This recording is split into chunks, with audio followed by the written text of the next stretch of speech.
Umawit ng kagalakan at tugtugin ng gitara at ang kaya ay ang lira. Ipan ninyo ang trumpeta, kaya Panghino'y tinggin. Ang landas niya'y tahakin, habang buhay ay purihin. Kagandahang loob niya sa atin. Purihin ang Panginoon, umawit ng kagalakan at tugtugin ng gitara at ang kahayayang lira. Ipan ninyo ang trumpeta, ipan ng trumpeta.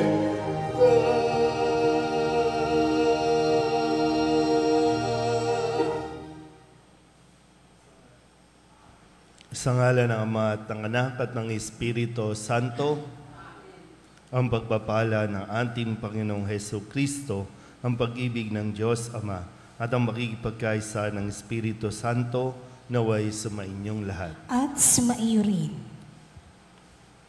Mga kapatid, tinipon tayo bilang mga kaanib na angkan ng Diyos, kaya dumulog tayo sa maawaing Panginoong nagpapatawad ng lubos. Sinugong tagapagpagaling sa mga nagsisisi, Panginoon, kaawaan mo kami. Panginoon, kaawaan mo kami.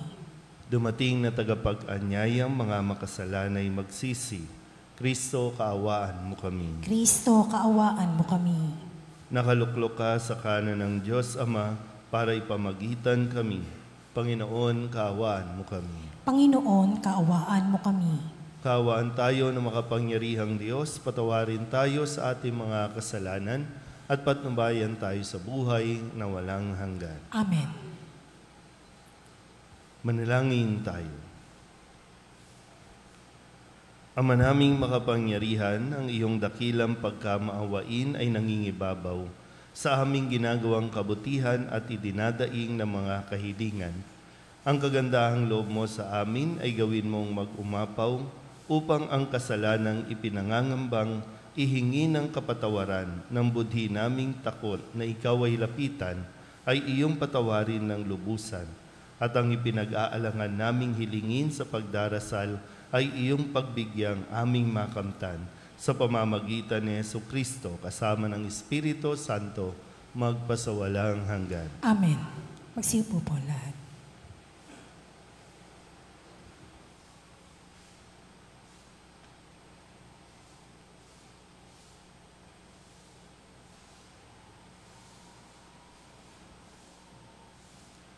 Pagbasa mula sa sulat ni Apostol San Pablo sa mga taga-Galacia. Mga kapatid, hindi kaila sa inyo kung paano ako namuhay bilang masugid na kaanib sa Judaismo. Buong lupit kong inusig ang simbahan ng Diyos at sinikap na ito'y wasakin. Naging mas masugid ako sa relihiyong ito kaysa maraming Hudyong kasinggulang ko, at malaki ang aking malasakit sa mga kaugalian ng aming mga ninuno. Ngunit dahil sa kagandahang loob ng Diyos, hinirang niya ako bago pa ipanganak at tinawag upang maging lingkod niya. At nang ihayag niya sa akin ang kanyang anak upang ang mabuting balita tungkol sa kanya ay maipangaral ko sa mga hintil, hindi ako sumangguni kanino man. Ni hindi ako nagpunta sa Jerusalem upang makipagkita sa mga apostol na una kaysa akin. Sa halip, nagtungo ako sa Arabia at pagkatapos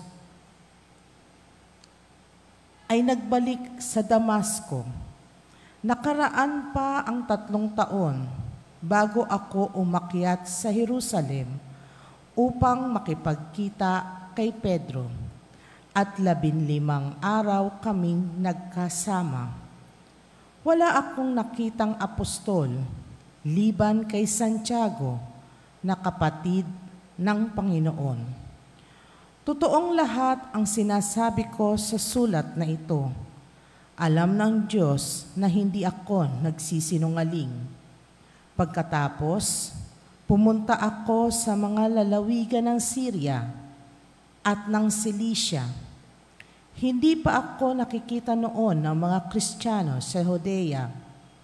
Nabalitaan lamang nila na ang dating umuusig sa kanila ay nangangaral ngayon tungkol sa pananampalataya na kanyang sinikap na wasakin noong una.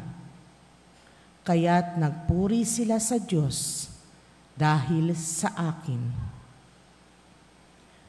Ang salita ng Diyos. Salamat sa Diyos. Salmon tugunan ang ating pong itutugon. Poon ako ay samahan sa buhay na walang hanggan. Ulitin po natin. Poon ako ay samahan sa buhay na walang hanggan. Ako'y iyong siniyasat, batid mo ang aking buhay. Ang lahat kong lihim, poon, ay tiyak mong nalalaman. Ang lahat ng gawain ko sa iyo ay hindi lingid. Kahit ikaw ay malaya, batid mo ang aking isip. Ako'y iyong nakikita, gumagawa o hindi man. Ang lahat ng gawain ko'y pawang iyong nalalaman. Poon ako ay samahan sa buhay na walang hanggan. Ang anumang aking sangkap, ikaw o Diyos ang lumikha. Sa tiyan ng aking inay, hinugis mo akong bata. Pinupuri kita o Diyos, marapat kang katakutan. Ang lahat ng gawain mo ay kahanga-hangang tunay. Poon ako ay samahan sa buhay na walang hanggan.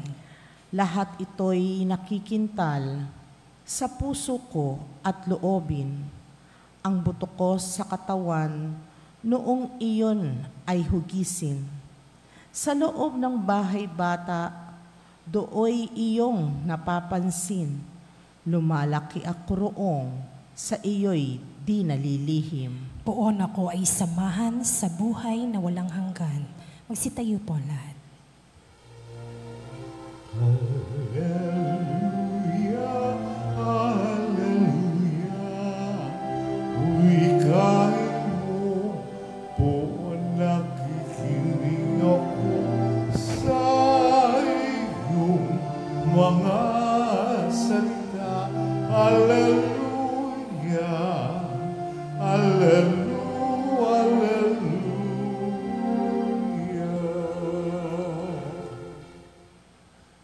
Sumainyo ang Panginoon. At sumaiyo rin. Ang mabuting balita ng Panginoon ayon kay San Lucas. Papuri sa iyo, Panginoon. Noong panahong iyon, pumasok sa Jesus isang nayon. Malugod siyang tinanggap ng isang babaeng nagngangalang Marta sa tahanan nito. Ang babaeng ito'y may isang kapatid na Maria ang pangalan. Naupo ito sa paanan ng Panginoon at nakinig sa kanyang itinuturo. Alalang-alala si Marta sapagkat kulang ang kanyang katawan sa paghahanda.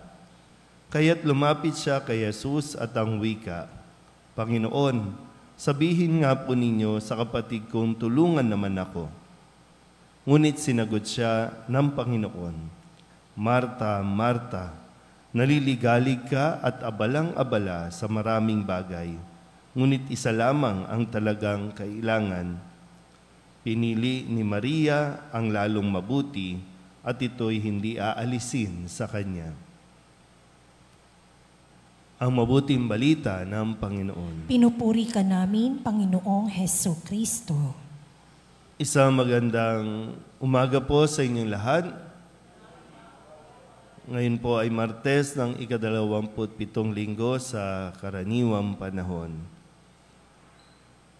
At sa ating pong Ebanghelyo ay narinig natin muli ang kwento ni Marta at Maria. Si Marta na alalang-alala, naliligalig sa mga maraming bagay. Sa kwento po, si Jesus ay dumalaw sa kanilang tahanan. Sa dami ng bahay, marahil na pwede niyang dalawin. Marami sigurong gustong madalaw, pero sila po ang mapalad na tinuluyan ng Panginoon. Kasama din siyempre yung iba pang mga alagad.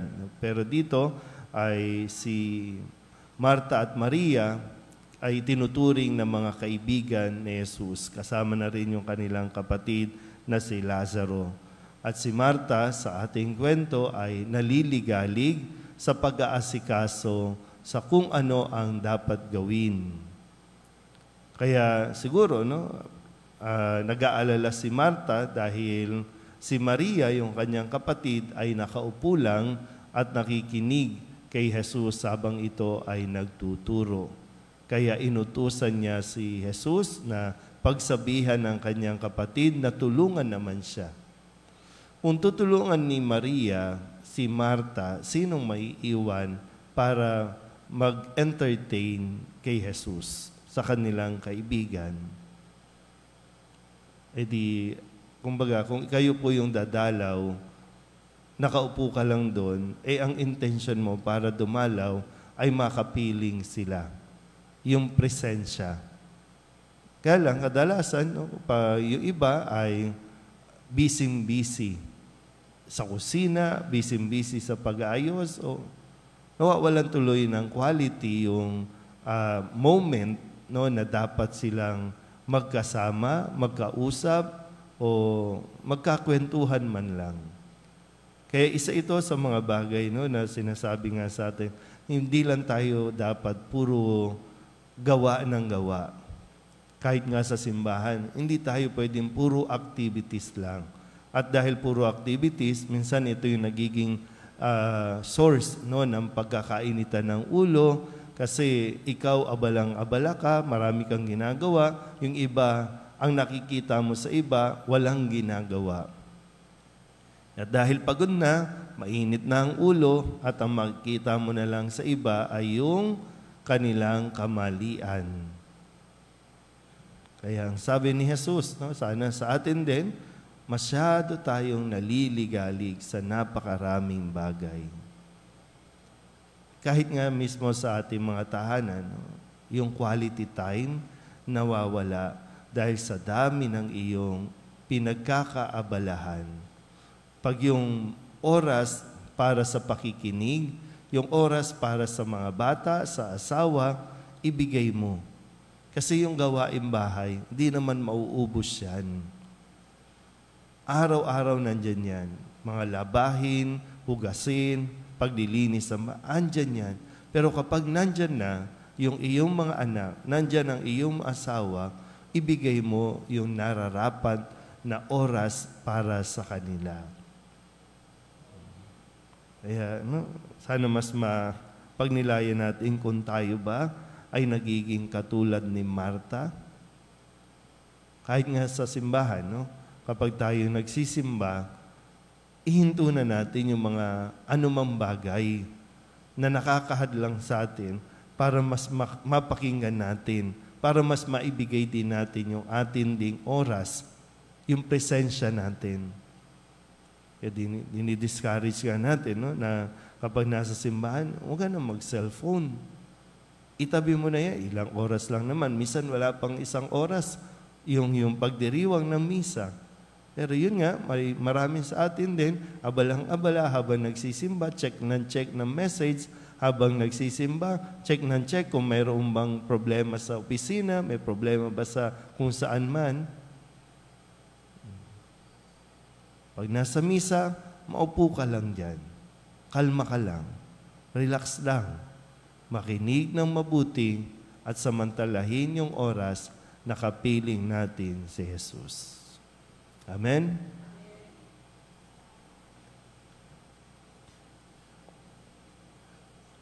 Tulad ng napag-alaman ni Maria at Marta, nabunyag kay Jesus ang kabutihan at pag-ibig ng Diyos na nananahan sa ating piling. Ang ating pong itutugon sa ating mga panalangin. Panginoon, dalawin mo kami. Panginoon, dalawin mo kami.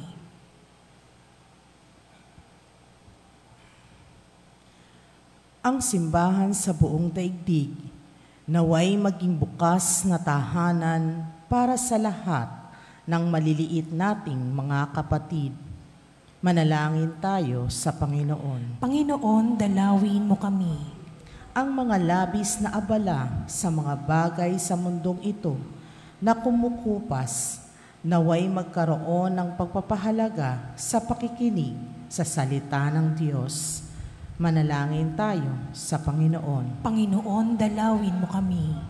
Katulad ni Maria, naway piliin natin ang higit na mahalaga at tanggapin si Jesus sa ating puso at buhay. Manalangin tayo sa Panginoon. Panginoon, dalawin mo kami. Ang mga may sakit at naghihingalo, naway tumingin kay Kristo sa oras ng kanilang paghihirap. Manalangin tayo sa Panginoon. Panginoon, dalawin mo kami. Ang mga yumao, naway manahan sa tahanan ng Diyos magpakailanman. Manalangin tayo sa Panginoon. Panginoon, dalawin mo kami.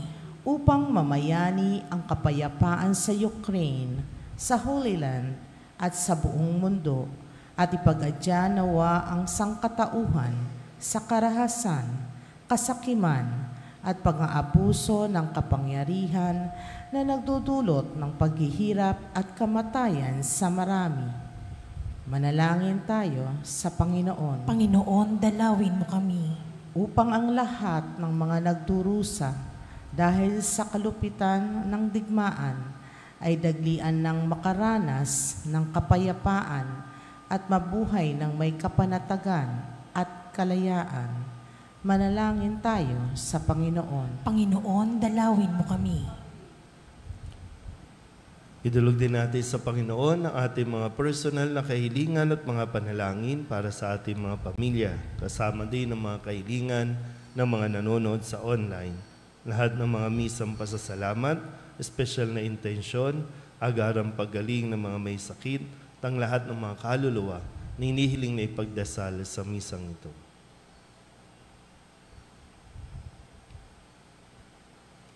Ang lahat ng ito hinihiling namin sa ngalan ni Kristong aming Panginoon. Amen.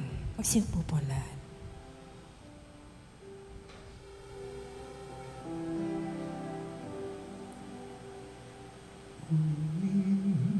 At tanggapin ang alay na ito, mga biyayang nagmula sa pagpapala mo.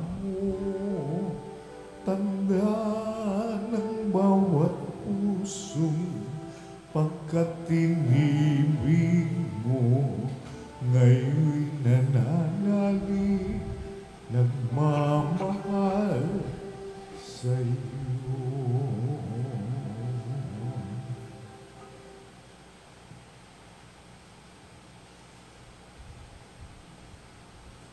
Manalangin kayo mga kabatid upang paghahain natin ay kalugdan ng Diyos amang makapangyarihan. Tanggapin nawa ng Panginoon itong paghahain sa iyong mga kamay, sa kapurihan niya at karangalan, sa ating kapakinabangan at sa buong sambayanan niyang banal. Ama naming lumikha, tanggapin mo ang paghahain ng mga alay na iyong inihabilin at sa pagdiriwang ng dapat naming ganapin. Ang kabanalan ng iyong pagliligtas naway sumaamin sa pamamagitan ni Jesucristo, kasama ng Espiritu Santo, magpasawalang hanggan. Amen. Sumainyo ang Panginoon. At sumaiyo rin. Itaas sa Diyos ang inyong puso at diwa. Itinaas na namin sa Panginoon. Pasalamatan natin ang Panginoong ating Diyos. Marapat na siya ay pasalamatan.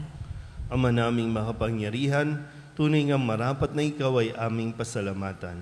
Ikinalugod mong likain ang sanlibutan na iyong pinagbabago at idinarangal sa pamamagitan ng iyong anak na kinalulugdan.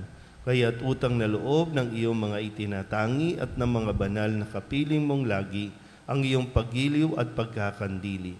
Kaya kaysa ng mga anghel na nagsisiawit ng papuri sa iyo nang walang humpay sa kalangitan, kami nagbubunyi sa iyong kadakilaan.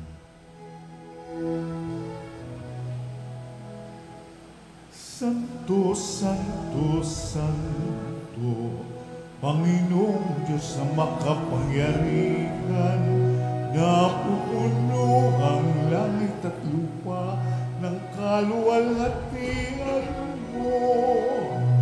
Hosana sa kaitaasan, pinagpala ang napalito sa ngalan ng Panginoon. Hosana sa kaitaasan. Ama naming banal, ikaw ang bukal ng tanang kabanalan. Kaya't sa pamamagitan ng iyong Espiritu, gawin mong banal ang kaloob na ito upang para sa aming maging katawan at dugo ng aming Panginoong Hesu Kristo. Bago niya pinagtiis ang kusang loob na maging handog, hinawakan niya ang tinapay, pinasalamatan kaniya, pinaghati-hati niya iyon, iniabot sa kanyang mga alagad at sinabi, "Tanggapin ninyong lahat ito at kanin, ito ang aking katawan na ihahandog para sa inyo."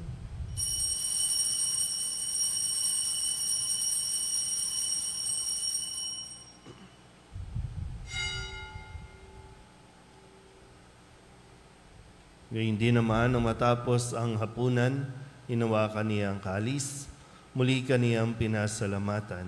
Iniabot niya ang kalis sa kanyang mga alagad at sinabi, "Tanggapin ninyong lahat ito at inumin. Ito ang kalis ng aking dugo, ng bago at walang hanggang tipan.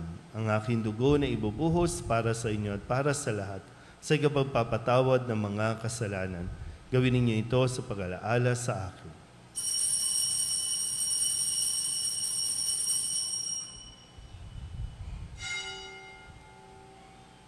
Ipagbunyi natin ang misteryo ng pananampalataya. Si Kristo'y namatay, si Kristo'y nabuhay, si Kristo'y babalik sa wakas ng panahon. Ama, ginagawa namin ngayon ang pag-alaala sa pagkamatay at muling pagkabuhay ng iyong anak. Kaya tiniaalay namin sa iyo ang tinapay na nagbibigay buhay at ang kalis na nagkakaloob ng kaligtasan. Kami nagpapasalamat dahil kami iyong minarapat na tumayo sa harap mo para maglingkod sa iyo. Isinasamo namin kami magsasalo-salo sa katawan at dugo ni Kristo ay mabuklod sa pagkakaisa sa pamamagitan ng Espiritu Santo. Ama, lingapin mo ang iyong simbahang laganap sa buong daigdig. Puspusin mo kami sa pag-ibig kaysa ni Francisco na aming Papa at ni Jose na aming Obispo at ng Tanang Kaparian. Alalahanin mo si Rita at Aurelio na tinawag mo mula sa daigdig na ito. Noong sila'y binyagan, sila'y nakaisa ni Kristo sa pagkamatay. Ngayong sila'y pumanaw, naway makaisa sila ni Kristo sa pagkabuhay. Alalahanin mo rin ang mga kapatid naming nahimlay nang may pag-asang sila'y muling mabubuhay, gayon din ang lahat ng mga pumanaw. Kawaan mo sila at patuloyin sa iyong kaliwanagan.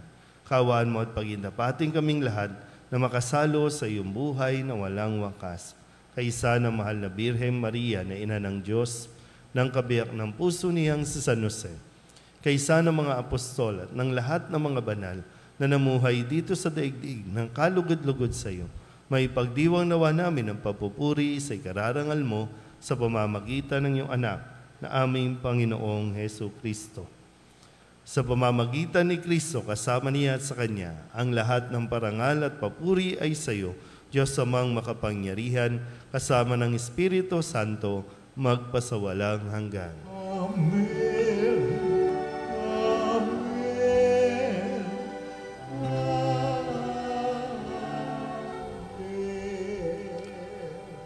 Sa tagubilin ng mga nakagagaling na utos at turo ni Jesus sa Panginoon natin at Diyos, pahayag natin ang lakas loob.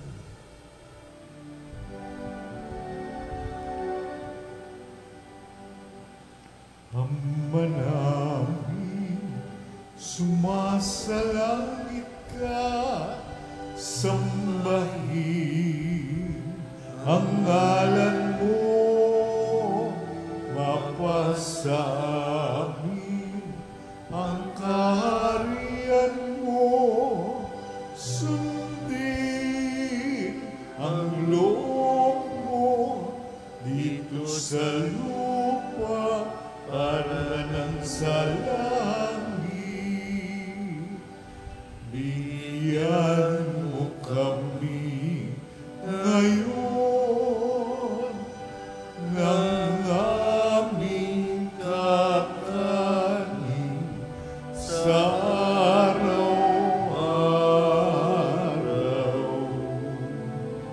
at patawarin mo kami sa aming mga sala, para ng pagpapatawad namin sa nagkakasala sa amin, at huwag mo kami ipahintulot sa tukso, at ihatian mo kami sa lahat ng masama.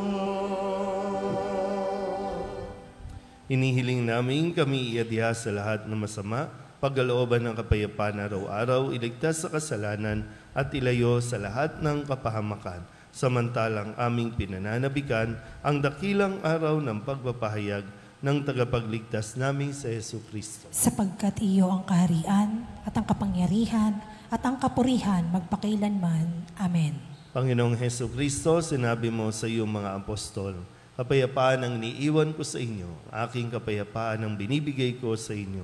Tunghayan mo ang aming pananampalataya at huwag ang aming mga pagkakasala. Pagkalooban mo kami ng kapayapaan at pagkakaisa ayon sa iyong kalooban, kasama ng Espiritu Santo, magpasawalang hanggan. Amen. Ang kapayapaan ng Panginoon ay laging sumainyo. At sumaiyo rin. Magbigayan po tayo ng kapayapaan sa isa't isa.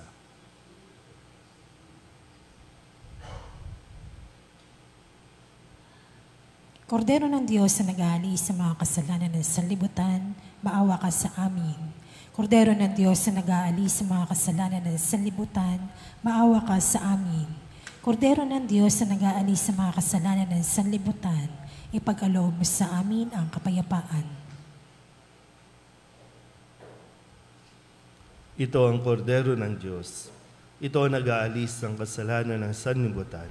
Mapalad ang mga inaanyayahan sa kanyang piging. Panginoon, hindi ako karapat-dapat na magpatuloy sa iyo, ngunit sa isang salita mo lamang ay gagaling na ako.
Magsitayo po lahat.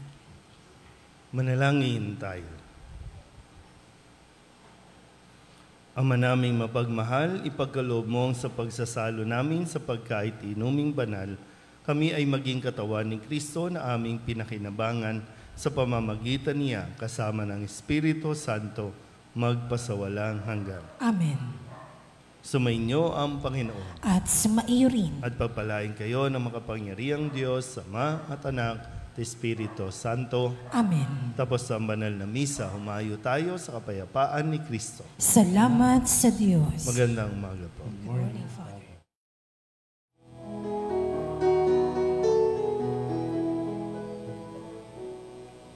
O mananaparing sa Nicolas na Tolentino, ikaw ay tinawag ng Diyos upang sa pagmamalasakit at pagmamahal,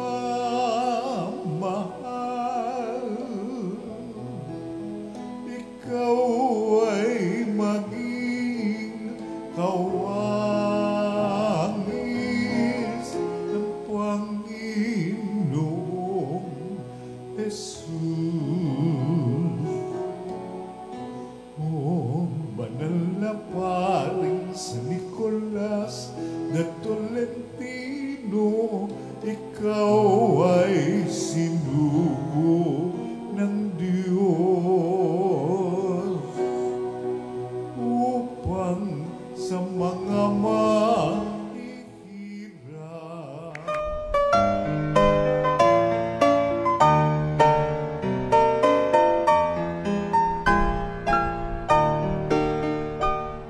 Nuestro Padre Jesús Nazareno, sinasamba ka namin, pinipintuho ka namin, aral mo ang aming buhay at kaligtasan. Nuestro Padre Jesús Nazareno, iligtas mo kami sa kamatayan, ang krus mong pinamatayan ay sagisag ng aming kaligtasan. Nuestro Padre Jesus Nazareno, dinarangal ka namin. Nuestro Padre Jesus Nazareno, inulwalhati ka namin. Nuestro Padre Jesus Nazareno, inarangal ka namin. Nuestro Padre Jesus Nazareno, inulwalhati ka namin.